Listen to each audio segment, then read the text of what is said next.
L'année dernière, on a commencé à prêcher à travers l'évangile de Luc, et d'ailleurs, je vais le mettre là, à travers l'évangile de Luc.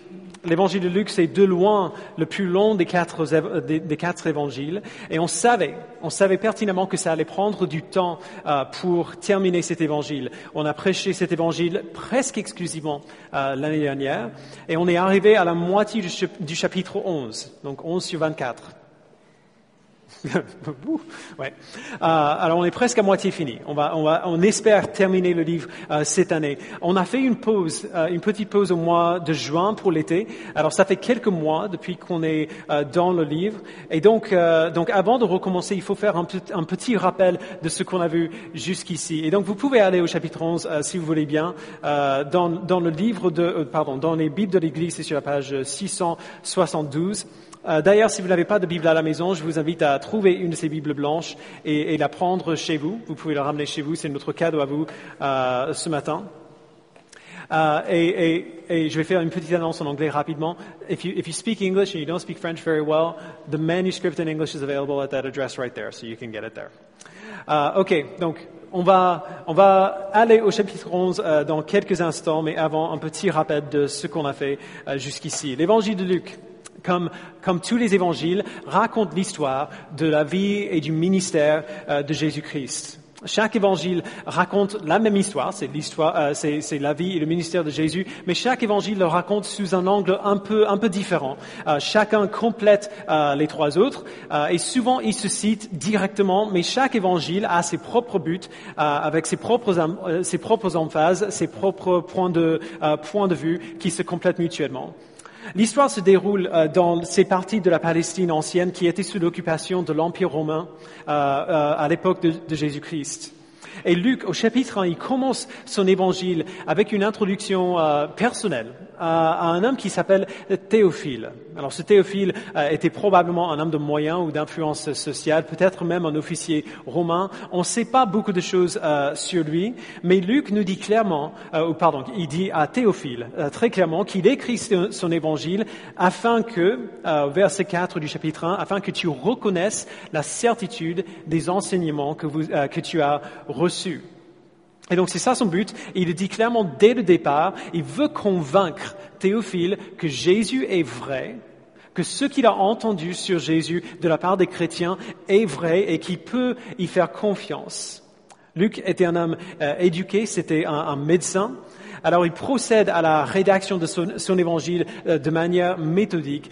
Comme un bon journaliste en quelque sorte, il va parler à tout le monde qui était avec Jésus pendant sa vie ou pendant son ministère, et il fait une sorte de compilation de tous leurs témoignages pour faire un récit uniforme. Et il commence son histoire avant même que Jésus soit né.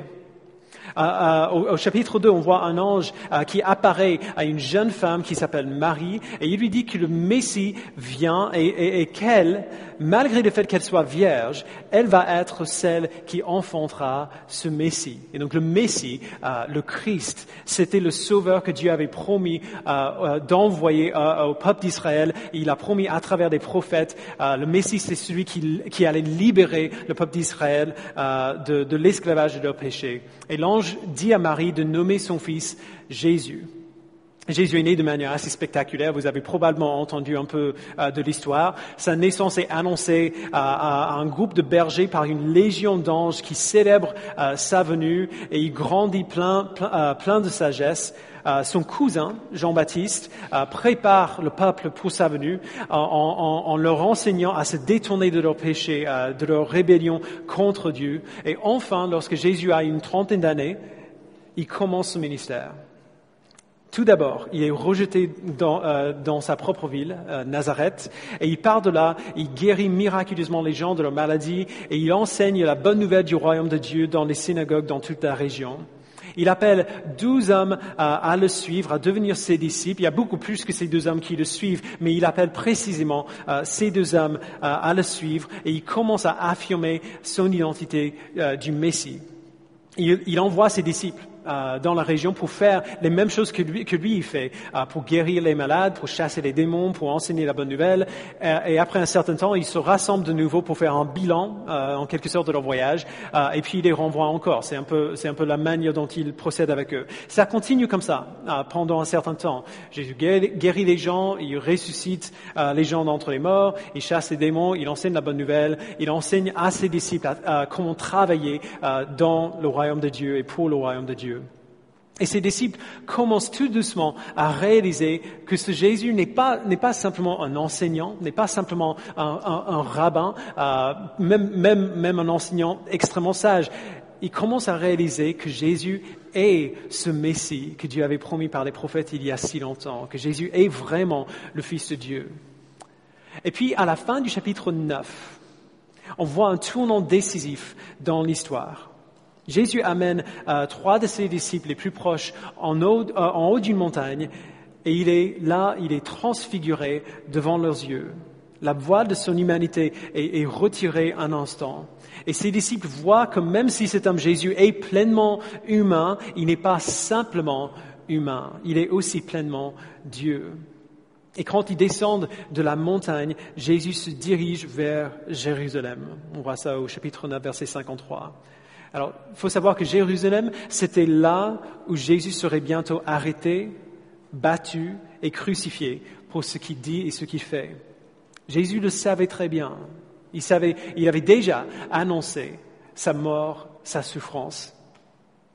Mais il se dirige vers la ville quand même. Il va prendre du temps pour y arriver. Après avoir commencé son voyage vers Jérusalem, on le voit envoyer 70 de ses disciples en mission et ils reviennent en racontant ce qui s'est passé, un peu comme il a fait avant avec les 12. Jésus se réjouit de la volonté de son Père et il continue à enseigner sur qui il est et ce qu'il est venu faire. Et puis au chapitre 11, au verset 29 à 32, donc le dernier passage qu'on a vu avant l'été, Jésus dit que beaucoup de gens ne le suivent que parce qu'ils veulent voir Jésus faire quelque chose d'incroyable. Ils veulent voir un signe. Mais Jésus dit au verset 29 que cette génération n'aura pas d'autre signe que celui de Jonas. Donc il nous raconte l'histoire de ce prophète Jonas, celui qui a passé 3 jours et 3 nuits dans le ventre d'un grand poisson. Et Jésus dit que lui, il va faire quelque chose d'un peu similaire. Il va mourir. Il sera enterré et 3 jours après, il va ressusciter. Ça, c'est le signe de Jonas. Et en gros, il dit que ça, c'est le meilleur signe qu'on pourrait souhaiter. Si on veut savoir qui il est, si on veut avoir une preuve de son identité, on n'a qu'à regarder à ce qu'il va faire. Il dit au verset 32 du chapitre 11, « Lors du jugement, les habitants de Ninive se lèveront avec cette génération et la condamneront. Parce qu'ils ont changé d'attitude à la prédication de Jonas. Or, il y a ici plus que Jonas. » Et c'est là où on l'a laissé au mois de juin. Et ce contexte va être important pour nous parce que ce qu'il va dire dans notre texte d'aujourd'hui, c'est dans le même contexte. En gros, on a mis Jésus sur pause en juin et aujourd'hui, on va repousser le bouton de play pour qu'il recommence. Ça fait partie de la même discussion. Jésus va continuer après en donnant une description imagée de la vie qu'il veut pour son peuple. Et l'image qu'il donne, c'est une image qui parle des yeux et de la lumière qu'on voit à travers ces yeux-là. Et donc, tout cela dit, allons-y, verset 33. « Personne n'allume une lampe pour la mettre dans un endroit caché ou sous un seau, mais on la met sur son support, afin que ceux qui entrent voient la lumière. » Alors, j'ai lu ce passage à mon fils Jack, qui était là il y a quelques instants, qui a 6 ans. Quand je lui ai lu le verset 33, il a trouvé l'image juste hilarante. Il a trouvé ça très drôle. Et il a raison. Pourquoi est-ce qu'on allumerait une lampe pour le cacher sous un seau pour que l'eau puisse savoir où elle va? Il ne comprenait même pas l'idée, mais pourquoi on ferait ça? C'est ridicule. Et il a raison de trouver ça ridicule. Jésus fait exprès de donner une illustration un peu ridicule là. C'est évident que personne n'allume une lampe pour le cacher après, là où personne ne peut le voir. Et cet humour qu'il donne dans le verset 33, c'est une sorte d'introduction ironique à son message. Personne ne fait ça avec une vraie lampe, dans une vraie maison, mais spirituellement parlant, on fait tout ça tout le temps. Et on va y revenir dans quelques minutes. Verset 34. Ton œil est la lampe de ton corps. Lorsque ton œil est en bon état, tout ton corps est éclairé. Mais lorsque ton œil est en mauvais état, ton corps aussi est dans les ténèbres. Alors si la première image est facile à saisir, celle-ci est un peu plus difficile. Comment est-ce que son œil peut être la lampe de son corps? Ça veut dire quoi que l'œil est la lampe de notre corps? Le théologien J.C. Ryle avait raison quand il disait que cette image que Jésus donne là aurait été beaucoup plus claire pour les gens qui écoutaient Jésus à l'époque que pour nous aujourd'hui. Nous, on a des lunettes.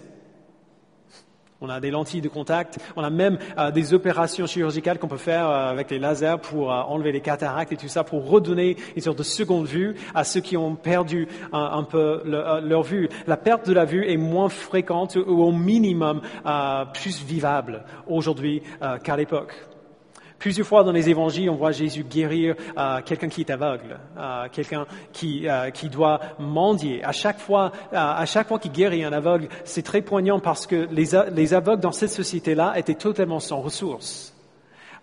Les aveugles, même ceux qui avaient juste la vue détériorée, ne pouvaient pas vivre des vies comblées et heureuses. Leur société était une société manuelle, une société de charpentiers, de fermiers, de pêcheurs. Les seules occupations qui n'étaient pas manuelles exigeaient de l'éducation, de la lecture. Elles exigeaient toutes les occupations possibles demandaient l'utilisation continuelle des yeux.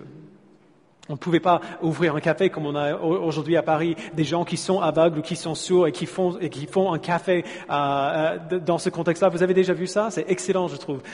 Ces cafés qui vont donner un emploi exprès à ceux qui sont handicapés de quelque manière que ce soit. Bref, ça n'existait pas à l'époque. Les seules occupations qui existaient demandaient et exigeaient l'utilisation des yeux.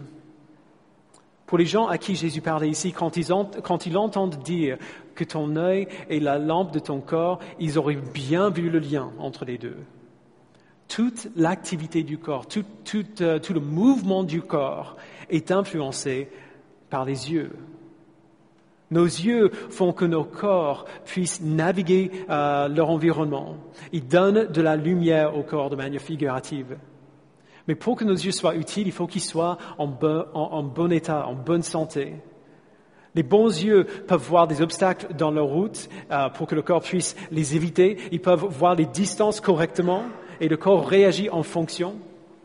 Autrement dit, les yeux en bon état sont capables de voir les choses telles qu'elles sont.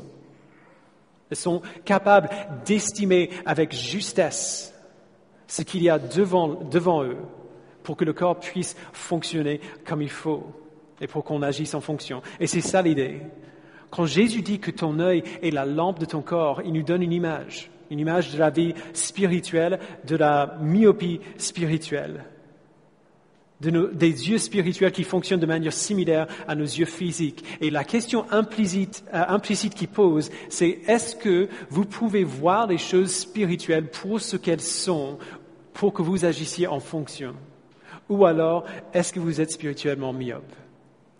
Est-ce que vous êtes spirituellement aveugle? Et voici le truc qui est très difficile pour nous. Il est impossible de répondre à cette question nous-mêmes. C'est pour ça que l'image que Jésus donne ici est difficile à saisir.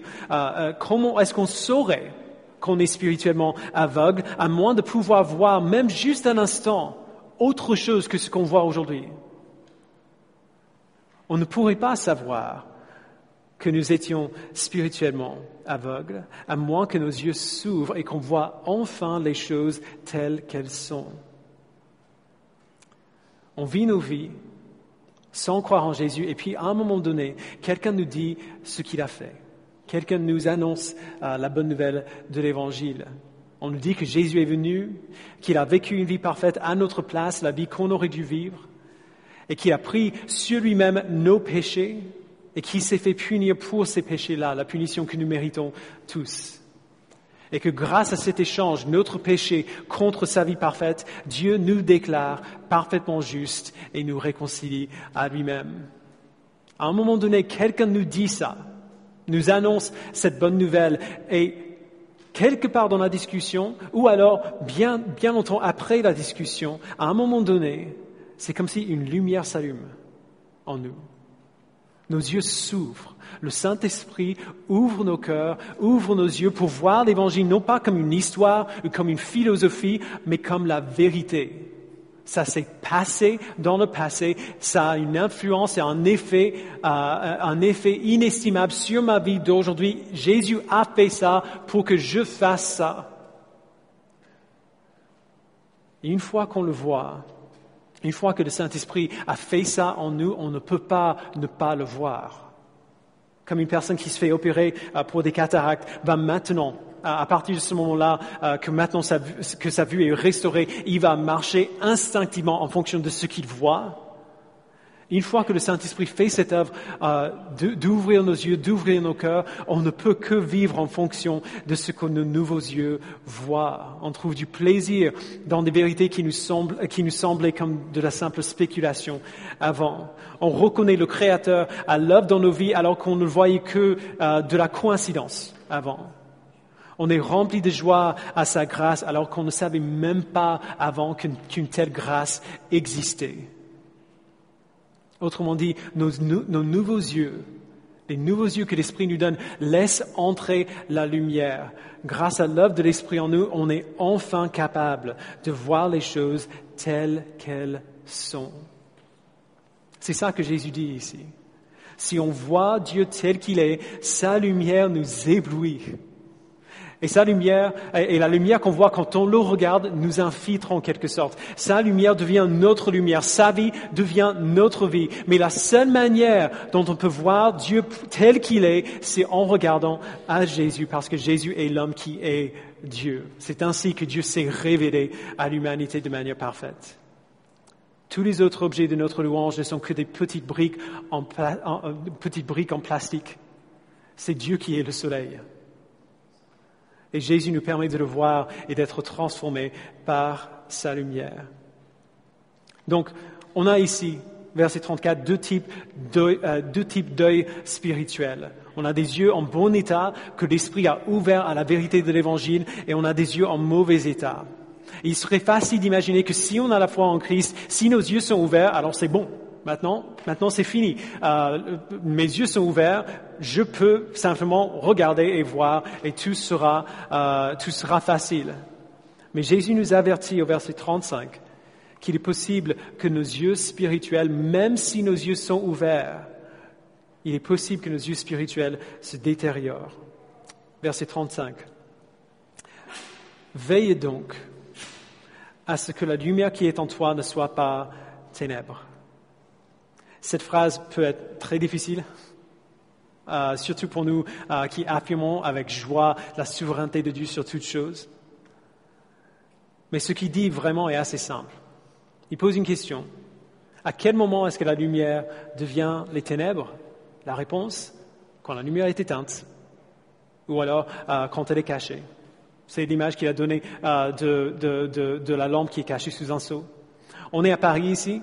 On a tous vu des bâtiments avec des grands échafaudages à l'extérieur pour que les gens puissent monter et nettoyer le bâtiment. Et on a déjà vu le avant et le après. C'est nécessaire parce que la pollution de la ville vient encrasser les murs. Ça arrive aussi aux fenêtres.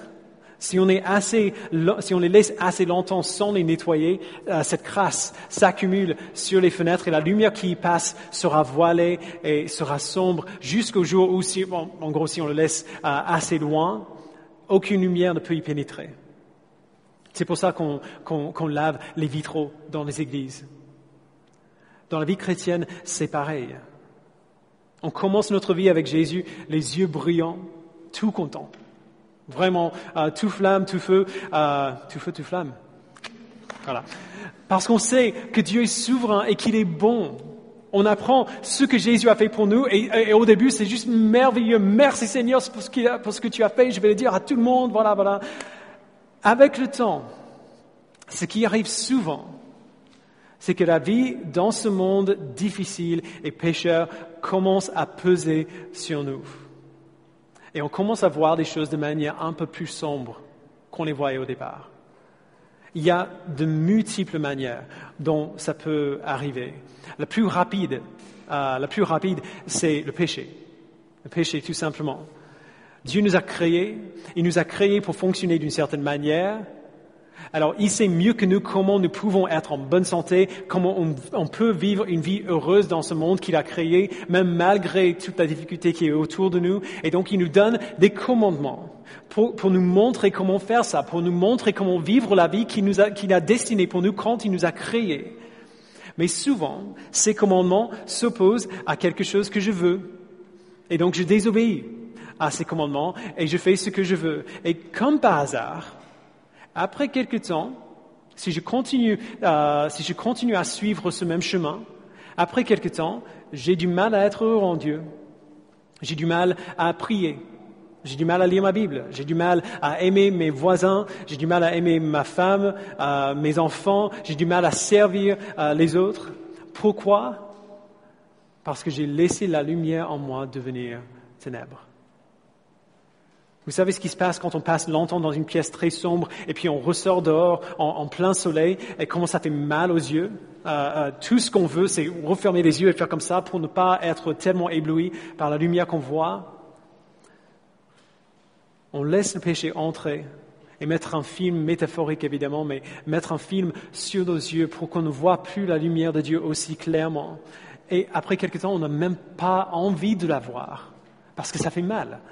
Quand la lumière de Dieu est exposée, expose notre péché, nos imperfections, ça nous fait mal, ça attaque à nos égos. Et on veut juste se cacher pour ne pas devoir la regarder de nouveau. Par notre péché, la lumière en nous devient ténèbres. Ou alors, on ne prend pas le temps qu'il faut pour chercher la lumière. R. Kent Hughes raconte cette histoire que pendant la Révolution française, un groupe de chrétiens était enfermé dans une prison et une fois par jour, le soleil frappait le bâtiment d'un angle particulier, ce qui laissait entrer une petite tranche de lumière dans la pièce où ils étaient.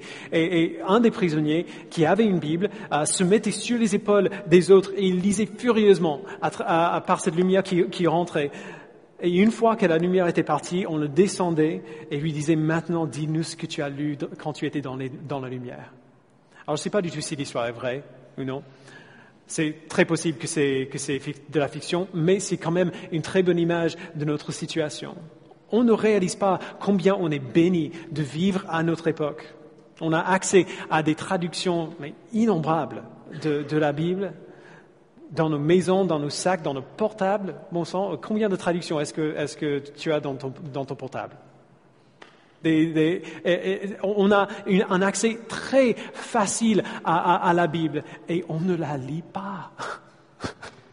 On a un accès plus facile aujourd'hui que dans toute l'histoire humaine à la parole de Dieu et on ne la lit pas. On ne la mémorise pas, on ne la chérit pas, on ne la médite pas. Notre lumière devient ténèbres. Quand on ouvre nos yeux au monde autour de nous, on a du mal à voir ce que Dieu nous dit sur notre environnement, sur comment vivre dans ce monde pécheur, parce qu'on ne cherche pas la lumière qu'il nous a donnée dans sa parole.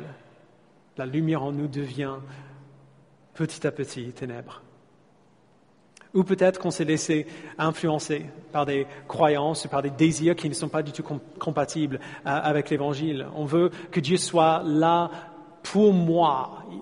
Je veux que Dieu soit pour moi et seulement pour moi. Alors je finis par croire que Dieu est là pour moi et seulement pour moi. On ne veut pas mettre à mort notre péché et donc on se dit, ça va si je fais ça parce que Dieu pardonne. On tord la lumière qu'il nous a donnée pour satisfaire à nos propres désirs, pour mieux convenir à la culture relativiste autour de nous, jusqu'à ce que la lumière que nous avons n'est plus lumière du tout. notre lumière devient ténèbres de nouveau. Ou peut-être que c'est aussi simple que laisser les pressions de la vie peser sur nous et oublier que Dieu est souverain sur ces choses et qui fait que tout concourt au bien de ses enfants. On ne pense plus à chercher la main de Dieu à l'œuvre, à chercher à voir sa main à l'œuvre, parce que la vie est juste trop difficile, notre situation est juste trop douloureuse, et chercher Dieu, ça demande du travail. C'est dur de réfléchir et de prier pour savoir comment c'est possible que cette chose que je vis aujourd'hui puisse vraiment être pour mon bien et pour sa gloire. Finalement, ça fait plus de bien de m'apitoyer sur mon sort, et donc c'est ça que je fais.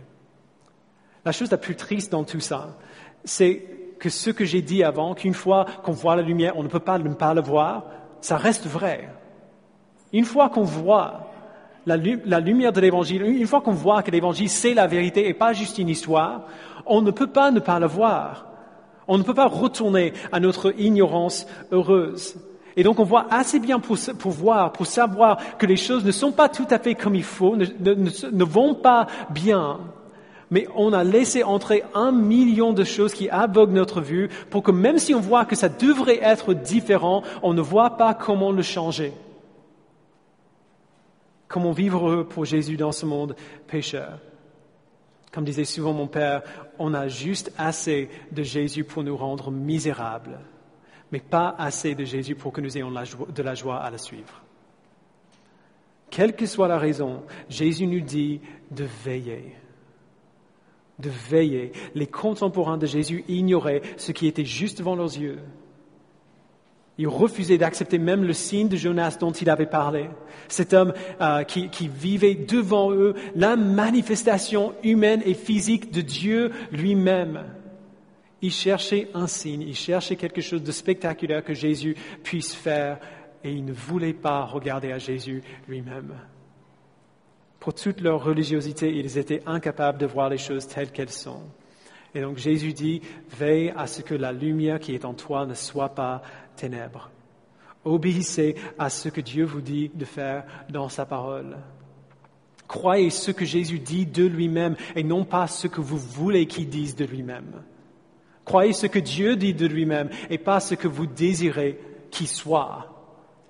Lisez vos Bibles, connaissez vos Bibles, aimez vos Bibles, écoutez la voix de Dieu qui vous parle à travers elles.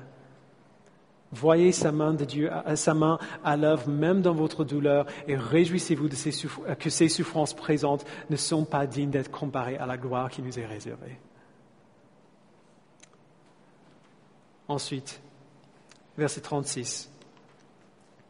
Si donc ton corps tout entier est éclairé, sans aucune partie dans les ténèbres, il sera entièrement éclairé comme lorsque la lampe t'éclaire de sa lueur. Voici le but, frères et sœurs. C'est la possibilité excellente que Jésus nous propose. Ce n'est pas vivre avec une fenêtre teintée, ce n'est pas une partie lumière, une partie ténèbres, c'est tout éclairé, sans aucune ténèbre, et c'est possible. C'est ça qu'on ne croit pas. Quand Jésus dit que si notre corps est éclairé sans aucune partie dans les ténèbres, il sera entièrement éclairé.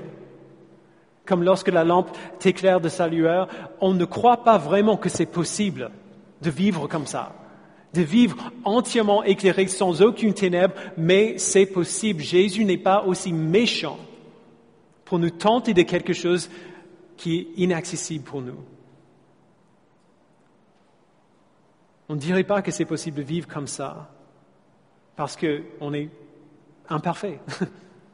On pêche encore, on est des pécheurs, on vit dans un monde pécheur, on souffre encore aujourd'hui, on ne vit pas à la hauteur de la perfection que Dieu nous demande. Et donc on se dit, mais comment est-ce que c'est possible de vraiment vivre tout éclairé sans aucune ténèbre?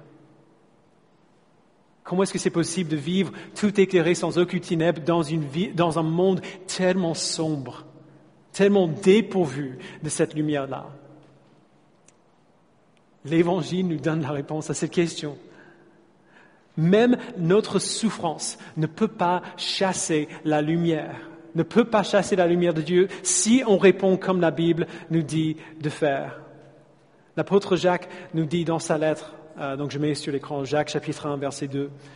Mes frères et sœurs, considérez comme un sujet de joie complète les diverses épreuves auxquelles vous pouvez être exposés, sachant que la mise à l'épreuve de votre foi produit la persévérance.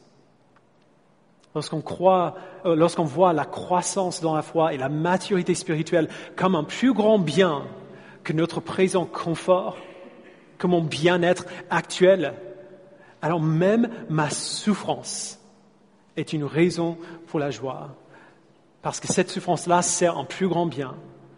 Le plus grand bien de nous rendre parfaitement qualifiés, sans défaut, avec rien qui nous manque.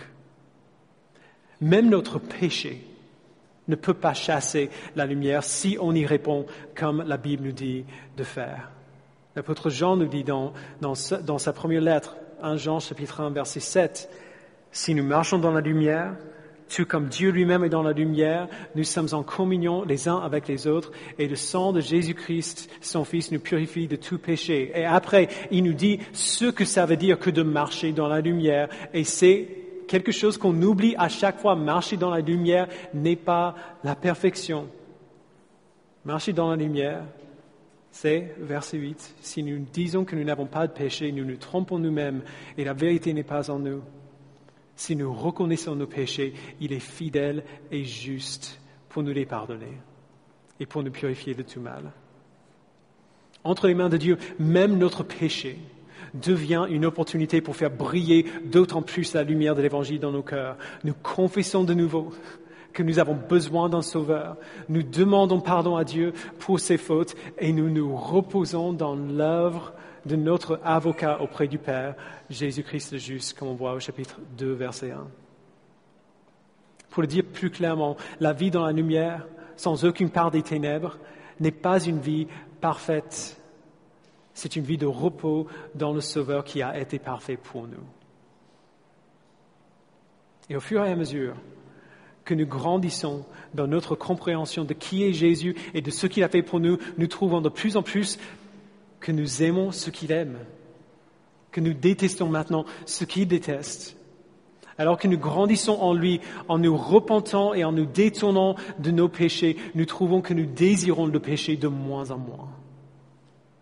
Le résultat final de tout cela, c'est que nous soyons, comme Jésus dit, entièrement éclairés. Nous sommes remplis de sa lumière par des yeux qui voient le monde de Dieu tel qu'il est, qui voient les choses telles qu'elles sont, qui sont capables de voir la main de Dieu à l'œuvre partout autour de nous. Et encore mieux, non seulement nous voyons, nous sommes remplis de cette lumière pour nous-mêmes, nous dégageons de cette lumière pour les autres. On se souvient du verset 33, là où on a commencé. Personne n'allume une lampe pour la mettre dans un endroit caché ou sous un seau, mais on la met sur un support afin que ceux qui entrent voient la lumière. Si on vit comme cela, on sera des lumières, au pluriel, des LED de 100 000 watts dans un monde rempli de brouillard pour que les autres puissent aussi repérer le Créateur, pour qu'ils puissent voir à quoi ça ressemble de vivre dans la lumière. À quoi ça ressemble de vivre pour Jésus. Ce n'est pas vivre une vie impossible. Ce n'est pas vivre une vie hypocrite, où on fait semblant d'être parfait, mais on n'est pas vraiment parfait et tout le monde le sait bien. C'est vivre une vie imparfaite, mais en étant honnête sur nos imperfections devant Dieu. Une vie de repentance et de repos dans l'œuvre accomplie de notre Sauveur. Je ne sais pas si vous avez déjà eu le plaisir de connaître quelqu'un qui juste en passant du temps avec eux, vous fait aimer plus Jésus-Christ. Vous avez déjà connu quelqu'un comme ça? La sainteté et la joie en Dieu sont contagieuses. Il faut le savoir. Lorsqu'on voit la main de Dieu à l'œuvre partout, parce qu'elle est partout, elle œuvre partout, on est changé par ce qu'on voit. On est changé par cette vision. Et on donne aux gens qui sont autour de nous, quand on parle comme ça, quand on a cette perspective de Dieu qui est à l'œuvre dans toutes choses, la manière dont on parle et la joie que nous pouvons trouver dans cette confiance que nous avons, que sa main est à l'œuvre partout et que Dieu est toujours bon, l'assurance et la joie que nous avons donnent aux autres le désir de voir le monde de la même manière. Ma prière pour cette Église dans cette année qui vient, c'est que chaque membre soit ce type de chrétien-là. Que nous soyons joyeux dans notre foi et non pas dans une idée superficielle et émotionnelle de ce qu'on veut que Dieu soit, mais joyeux dans une compréhension robuste et véritable de ce que Dieu a révélé sur lui-même dans la parole. Et que notre joie donne tellement envie à ceux qui sont autour de nous qui doivent en savoir plus, qui se sentent obligés de poser des questions, qui se sentent obligés d'en savoir plus. Et quand nous leur annonçons l'Évangile, ils ne voient pas cette bonne nouvelle comme sortie de nulle part, qu'ils aient déjà vu l'évidence de cette bonne nouvelle dans nos vies et que ce soit leur conclusion logique de tout ce qu'ils ont vu en nous. Alors qu'on commence cette nouvelle année scolaire en tant qu'Église, ma prière, c'est que ce verset soit notre mode de fonctionnement, que nos corps tout entiers soient éclairés par la connaissance de l'Évangile, sans aucune partie des ténèbres, afin que ceux qui s'approchent de nous puissent voir la lumière et apprendre à connaître, à aimer et glorifier Jésus-Christ. Et si ce matin, il y a beaucoup de gens que je ne connais pas, si vous ne connaissez pas Jésus aujourd'hui, la vie que je viens de décrire, c'est la vie qu'on essaie de vivre avec l'aide de Dieu ici. Et il invite tous ceux qui veulent à venir à lui et à vivre cette même vie joyeuse avec nous et avec lui pour toujours. On n'a pas besoin d'arriver à un certain quota de connaissances bibliques pour venir à Jésus. Tout ce qu'il faut, c'est la confiance que Jésus est qui il dit être, qu'il a fait ce qu'il dit qu'il a fait, qu'il a vécu votre vie, qu'il a subi votre mort, afin que vous soyez sauvés. Et que si vous venez à lui avec foi, il vous réconciliera avec le Père. Il vous donnera de nouveaux yeux pour voir le monde qu'il a créé pour sa gloire. C'est tout ce que nous avons. Tous, ici. C'est la seule chose que nous avons. Et c'est la seule chose qu'il faut. C'est donné gratuitement à tous ceux et celles qui veulent venir. Et donc, si vous voulez venir à Jésus ce matin, si vous voulez le connaître, vous pouvez le connaître. Je vous invite à prier avec moi. Père, merci. Merci pour ces paroles difficiles à comprendre, encore plus difficiles à vivre. Mais merci, Père, de nous avoir donné assez de confiance dans ta bonté, dans ton caractère, que nous puissions savoir, que nous puissions avoir la certitude que Jésus ne nous tente pas. Il ne nous place pas devant nous une vie qui est impossible à vivre. Quand il nous dit de faire quelque chose, c'est qu'on peut le faire avec ton esprit, avec son aide, avec ton aide de tous les jours. Nous pouvons vivre ça, tout éclairé, sans aucune part des ténèbres. Et donc je prie, Père, que tu nous donnes par ton esprit de vivre comme cela, de ne pas nous désespérer quand on voit le péché qui est encore en nous, mais que nous puissions nous retourner constamment à notre avocat auprès de toi, Jésus-Christ le juste, qui a lui-même été une victime expiatoire pour nos péchés. Donne-nous, Père, une confiance pleine et entière que l'œuvre que Jésus a accomplie a été suffisante. Donne-nous de célébrer cette œuvre maintenant en prenant la scène ensemble. Et s'il y a quelqu'un ici qui ne te connaît pas, je prie que tu l'attires à toi ce matin. Que tu l'attires à toi par ton esprit à travers l'Évangile. Merci, Père, pour toutes ces choses. Au nom de Jésus, nous le prions. Amen.